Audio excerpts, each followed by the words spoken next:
벌써 들어오셨군요. 아, 반갑습니다. 제가 여러분들을 초대합니다. 옷차림은 이 모양인데 나름 초상받는 작가입니다. 그리고 여러분들 표정 보죠? 마치 속았다는 그 눈빛은 좋습니다. 이런 즉각적인 반응은 제 심장을 털떡이게 만들고, 그래서 저는 글을 쓰는 순간보다 이 순간을 더 좋아합니다. 내가 쓴 글에 대한 다른 사람의 반응을 내 눈으로 직접 확인하는 것만큼 짜릿한 순간은 없으니까요.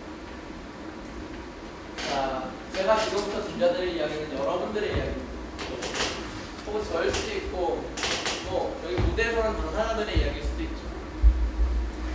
평범한 말단 공무원인 집요한은 큰맘 먹고 VIP 티켓을 질러 부인과 함께 공연을 보러 오게 되었습니다. 평범한 것이 불행한 집요한. 하지만 그는 결코 평범해서 불행한 것이 아니었습니다.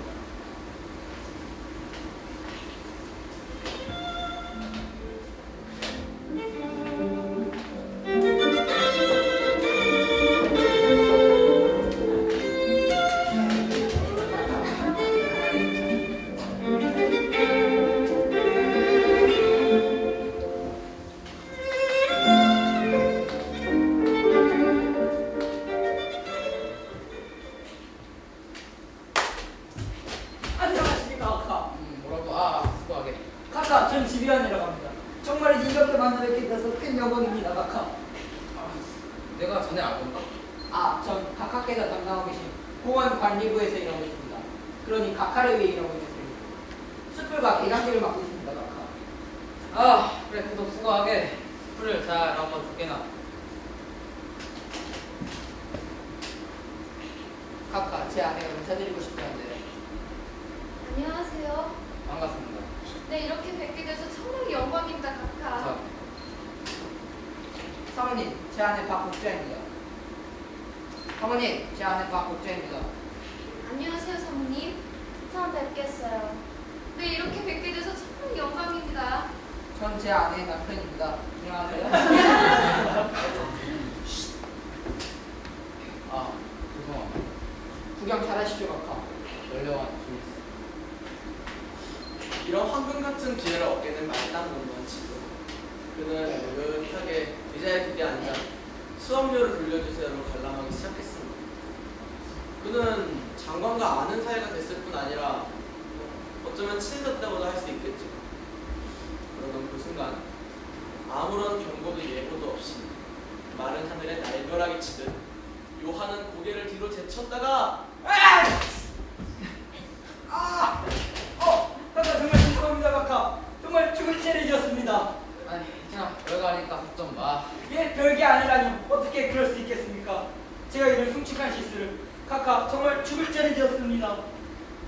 괜찮다니까 왜 이리 오들갑인가? 붙자지 말란 말이야.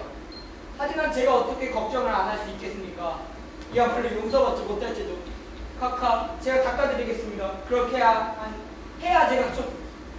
괜찮다니까 왜 이러나? 붙자지 말란 말이야. 하지만 제 침이 튀어서 카카의 머리가 온 건 침투성이걸요. 카카, 정말 이거 아주 불행하고 비극적인 실수였습니다, 카카. 죄송합니다. 정말이지 그놈의 재채기가 하필이면 그때 나와버렸어요. 제가 참아보려고 했을 땐 이미 코 밖으로 튀어나간 다음이었단 말이에요. 좀 조용히 하세요. 네, 죄송합니다. 카카, 감기가 걸려서 그런 거 아니니 올부실까봐 걱정하시진 않으셔도 괜찮습니다. 아마 코 속에 무슨 먼지가 들어갔었나 봐요. 아무리 연극을 고려해도 요한의 머릿속에서 한 가지 생각만이 전부 퍼져갔습니다. 아무런 동기 없는 단순한 생리현상인 재채기라는 한 번이 그의 머릿속에서 점점 커져 마치 적군을 향해 발사하는 대포처럼 그의 머릿속을 울리기 시작했습니다. 그리고 방금 전과 악몽 같았던 상황이 다시 천천히 느린 동작으로 한 장면 한 장면 그 끔찍함이 다시 확인되고 있었습니다. 엄청 재밌네. 네, 정말 재밌었어요. 정말 아주 네, 정말 재밌었어요. 아주 좋았어요. 저 실례합니다, 카카. 카카, 저 집요한입니다. 글쎄요, 여보, 같이 되게 한 사람이에요. 네, 재채기 더 안 할 겁니다. 봅니다 했어요. 각각 그나저나 밖에 날씨가 쌀쌀하다던데 감기 걸리실까봐 걱정되는 것입니다.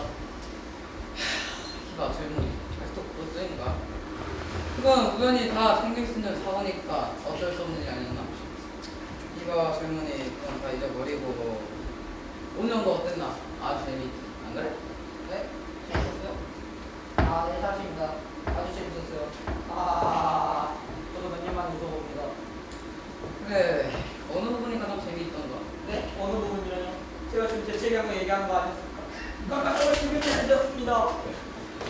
좀 이러니까 합시다. 헤어질 것 같으니 또 뭐라 쓰다 큰일 나갔어. 좀 조심들 해요. 함부로 재채기라다니.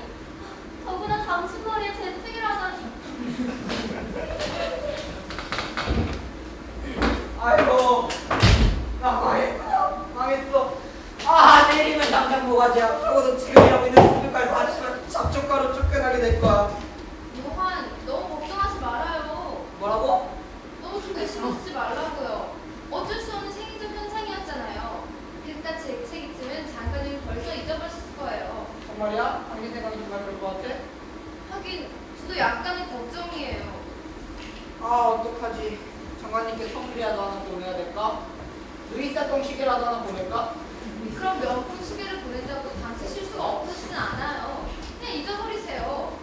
아, 왜 이런 일이 하필이면 나한테 생긴다. 아, 괜시 내가 왜 이놈의 영국장을 모아왔지? 괜시리 뻥이나 특사게 앉은 게 화근이었어. 그냥 내 분수에 맞게 일반 소리는 안 들걸. 자, 이제 그만 집으로 가요. 가만히 있어보자. 내가 내일 장관을 직접 찾아뵐까? 그리고 아주 예의 바르고 정직하게 그리고 효과적이면서도 매력적으로 설명하면 장관님께서도 별 수 없이 용서하실지도 몰라. 그랬다가 혹사이 다 잊어버리신 장관님께 제 생각나게 해드릴 거면 어쩌려고요? 아니야, 난 신사야.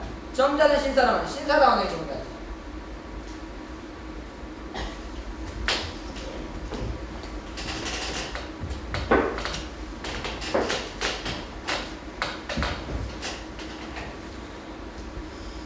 아, 그렇게 힘들었던 하루가 가고 다음 날이 되었습니다.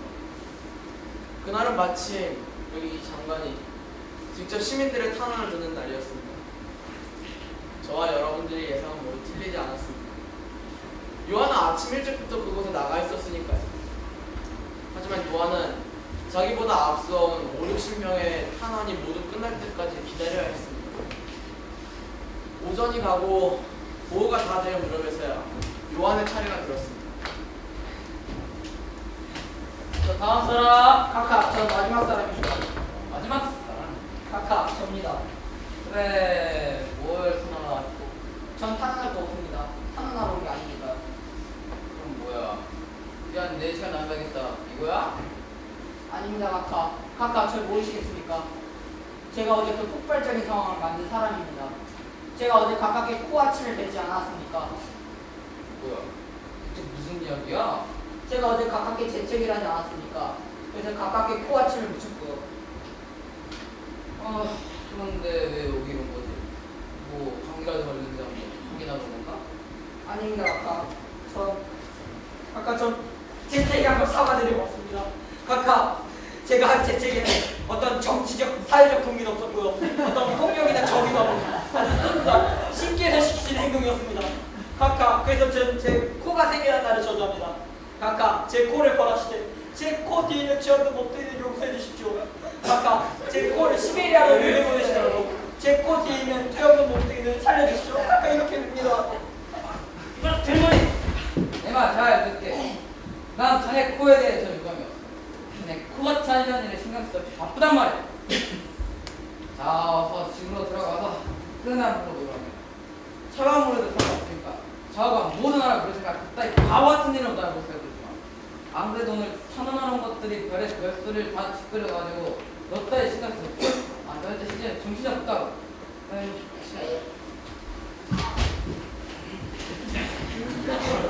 말라고! 오, 감사합니다. 신의 축복이 카카 사모님의 가정에 온갖 넘치시게. 그래서 나날이 행복하시고 밤에는 나보다 더 행복하시길. 이제야 큰 안도감이 요한의 몸을 감쌌습니다. 아침마다 각하의 창문에 새들이 날아와 문을 하고 각하의 커피가 진하고 뜨겁기를 빕니다. 그렇게 무겁던 짐이 일순간에 벗겨진 것이지. 각하가 앉았던 의자를 승계합니다. 그 의자 앉은 각하의 바지도 승계합니다. 노래하고 휘파람 불며 요한은 집으로 향했습니다. 정말이지 세상은 너무나도 아름답고 즐겁고 행복한 것이었습니다. 오 하느님 전 행복합니다. 그러나 요한은 집으로 돌아가 곰곰이 생각하기 시작했습니다. 가만히 있어보자. 내가 아주 잔인하고 인정하는 놀림의 대상인데요. 동평거리가 된 게 아닐까?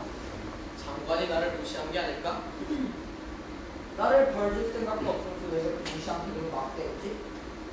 재채기팀이 정말 별게 아니라면 왜 보기 싫은 것처럼 빨리 집으로 가라고 했습니까? 지난밤 당한 일이 화가 나서 분정된 게 아닐까? 요한은 몹시 화가 났습니다. 못 쉬어가는데 이런 생각에 엎치락뒤치락 밤을 보낸 요한은 아침이자 아내인 목자를 불렀습니다. 복자! 난 무시당했어. 모욕을 당했다고. 네? 무시를 당해요? 누구한테요? 누가 당신한테 친절하고 점잖다를 무시하고 모욕한단 말이에요. 누긴 누가 바로 박춘규 장관이야. 그자 그랬다고. 뭐라고 그랬기에요? 악당 같은 녀 그렇게 교활한 수법으로 내가 세워먹더니 분명 그렇게 교활한 수법으로 장관까지 된 걸까? 아 모든 게 다 계획적이야. 내가 자기를 찾아와서 빌드업 다 꾸민 거라고. 난 거기서 와나온 거 바보 꼴고. 당신을 무시했어요? 좋아 당장 가서 얘기하겠어. 하류 계급의 의견을 돌려주겠다 이거야. 이 세상엔 모든 사람이 만들어진 거야. 그래서 어떤 나라의 어떤 사람이 어떤 족의 어떤 색깔을 가진 사람이라도 다른 사람에게 재채기를 할 수 있는 거라고. 좋아 무시를 당할 건 내가 아니라 바로 장관이야. 그렇게 요한은 다시 장관에게로 갔습니다. 무시해주기 위해서 말입니다.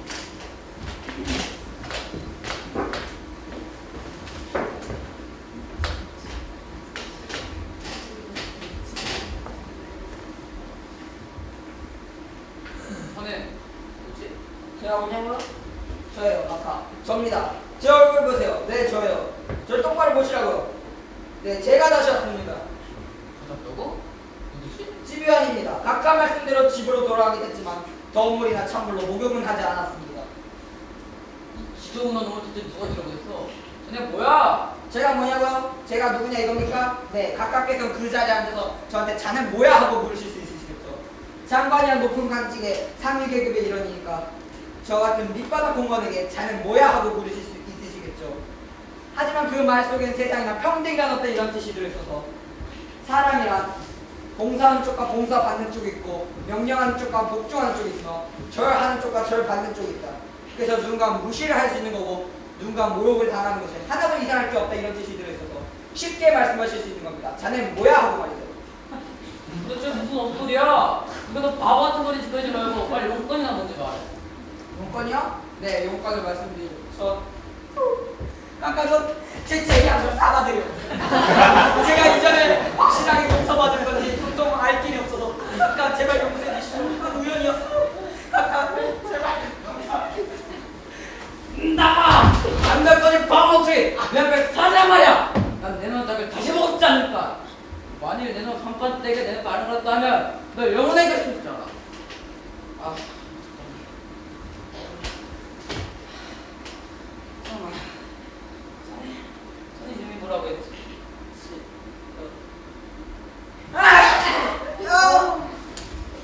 여기는 분무기 같은 놈.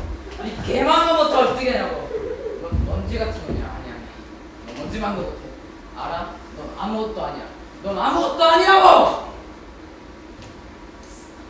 그 순간 요한의 몸속에서 무엇인가 무너져 내리고 있었습니다. 몸속이 아주 깊은 곳에 있는 뭔가 아주 중요한 것입니다. 그래서 한 번 고장나면 다시는 고칠 수 없는 무엇인가. 어쩌면 생명력 그 자체라고도 할 수 있는 무엇인가가 무너져 내리고 있었던 것입니다.